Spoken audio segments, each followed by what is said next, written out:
ಎಲ್ಲರಿಗೂ ನಮಸ್ಕಾರ. ನಾನು ನಿಮ್ಮ ಪ್ರೀತಿಯ ಉಮಾಪತಿ. ಮಕರ ಸಂಕ್ರಾಂತಿ ಹಬ್ಬದ ಹಾರ್ದಿಕ ಶುಭಾಶಯಗಳು ನಿಮ್ಮೆಲ್ಲರಿಗೂ. ದೇವರು ಆಯುಷು, ಆರೋಗ್ಯ, ಐಶ್ವರ್ಯ, ಅಂತಸ್ತು ಎಲ್ಲವನ್ನು ಕೊಟ್ಟು ಬೇವು ಬೆಲ್ಲ ತಿಂದು ನಿಮ್ಮ ಜೀವನಗಳೆಲ್ಲ ಸಿಹಿಯಾಗಿ ಪ್ರಾರಂಭವಾಗಿಸ್ಕೊಳ್ಳಿ ಅಂತ ಹೇಳ್ತಾ ದೇವರಲ್ಲಿ ಪ್ರಾರ್ಥಿಸುತ್ತಾ ಈ ಮಕರ ಸಂಕ್ರಾಂತಿ ಹಬ್ಬದ ಪ್ರಯುಕ್ತ ಒಂದೆರಡು ಮಾತು ಹೇಳಕ್ಕೆ ಇಷ್ಟಪಡ್ತೀನಿ.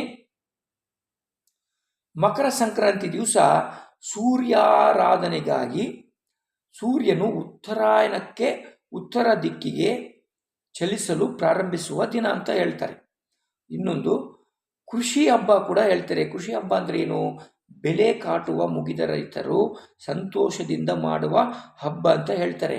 ಮತ್ತು ಋತು ಬದಲಾವಣೆ ಅಂದರೆ ಚಳಿ ನಿಧಾನವಾಗಿ ಕಡಿಮೆಯಾಗುತ್ತಾ ಒಳ್ಳೆಯ ಹವಾಮಾನ ಆರಂಭವಾಗುವ ದಿನ ಅಂತ ಕೂಡ ಹೇಳ್ತಾರೆ. ಮತ್ತು ಇನ್ನೊಂದೇನಂತಂದರೆ ಪೌರಾಣಿಕ ಕಾರಣಗಳು ಇವೆ. ಇದರಲ್ಲಿ ಈ ದಿನದಂದು ದೇವತೆಗಳೆಲ್ಲರೂ ಕೂಡ ಈ ದಿನ ಎಲ್ಲ ಆರಂಭವಾಗುವ ದಿವಸ ಅಂತ ಕೂಡ ಹೇಳ್ತೀವಿ ನಾವು. ಅಂದರೆ ಈ ದಿವಸ ದೇವತೆಗಳೆಲ್ಲ ಸಂಚಾರ ಮಾಡ್ತಾ ಇರ್ತಾರೆ ಅಂತ ದೊಡ್ಡವರು ಹೇಳ್ತಾರೆ. ಸೊ ನಮ್ಮ ಇದರಲ್ಲಿ ಈ ದಿನದಂದು ದೇವತೆಗಳು ದಿನ ಆರಂಭ ಎಂದು ನಮ್ಮ ನಂಬಿಕೆ ಅಂತ ಕೂಡ ನಾವು ತಿಳಿಸ್ಕೋಬೇಕು. ಇನ್ನೊಂದು ಏನಂತಂದರೆ ಈ ಹಬ್ಬದ ಪ್ರಯುಕ್ತ ನಮಗೆ ಆರೋಗ್ಯ ಪ್ರಯೋಜನಗಳು. ಎಳ್ಳು, ಬೆಲ್ಲು, ಕಡಲೆಕಾಯಿ ಸೇವನೆಯಿಂದ ದೇಹಕ್ಕೆ ಶಕ್ತಿ ಉತ್ಪತ್ತಿ ಮಾಡಿ ಉಷ್ಣತೆಯನ್ನು ಕೂಡ ಜಾಸ್ತಿ ಮಾಡುತ್ತೆ. ಇದರಿಂದ ಚಳಿಗಾಲದಲ್ಲಿ ರೋಗ ನಿರೋಧಕ ಶಕ್ತಿ ಹೆಚ್ಚಿಸುತ್ತದೆ. ಮತ್ತು ಸಾಮಾಜಿಕ ಪ್ರಯೋಜನಗಳೇನೆಂದರೆ ಎಳ್ಳು ಬೆಲ್ಲ ಹಂಚುವುದರಿಂದ ಫ್ಯಾಮಿಲಿ ಜೊತೆ ಸ್ನೇಹ ಬೆಳೆಯುತ್ತದೆ. ಇನ್ನೊಂದು ಎರಡನೇದಾಗಿ ಎಳ್ಳು ಬೆಲ್ಲು ತಿಂದು ಸಿಹಿಯಾಗಿ ಮಾತನಾಡಿ ಅನ್ನೋ ಉದ್ದೇಶ ಕೂಡ ಇದರಲ್ಲಿ ಪ್ರಾರಂಭಿಸುತ್ತೆ. ಇನ್ನೊಂದೇನೆಂದರೆ ಆಧ್ಯಾತ್ಮಿಕ ಪ್ರಯೋಜನಗಳೇನೆಂದರೆ ಪುಣ್ಯ ಸ್ನಾನ, ದಾನ ಧರ್ಮ.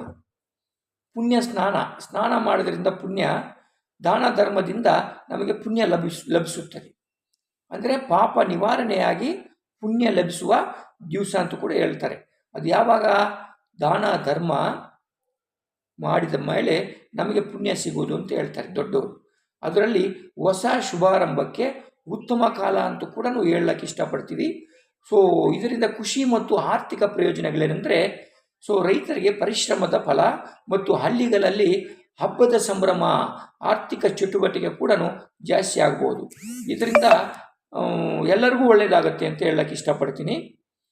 ಈ ಹಬ್ಬದ ಪ್ರಯುಕ್ತ ನಿಮ್ಮ ಜೀವನಗಳೆಲ್ಲ ಕೂಡ ಸಿಹಿಯಾಗಿ ಪ್ರಾರಂಭಿಸಿ ಐಶ್ವರ್ಯ, ಅಂತಸ್ತು, ಆರೋಗ್ಯ ಎಲ್ಲವನ್ನು ಕೊಟ್ಟು ನಿಮಗೆ ಸಕಲ ಕಾರ್ಯಗಳು ಸಿದ್ಧಿಯಾಗಿ ನಿಮ್ಮ ಜೀವನ ಎಲ್ಲ ಸಂತೋಷಕರವಾಗಿ ಜೀವನ ನಡೆಸಲಿ ಅಂತ ಹೇಳ್ತಾ ಆ ದೇವರಲ್ಲಿ ಪ್ರಾರ್ಥಿಸುತ್ತಾ ನಿಮಗೆ ಒಳ್ಳೆಯದಾಗಲಿ.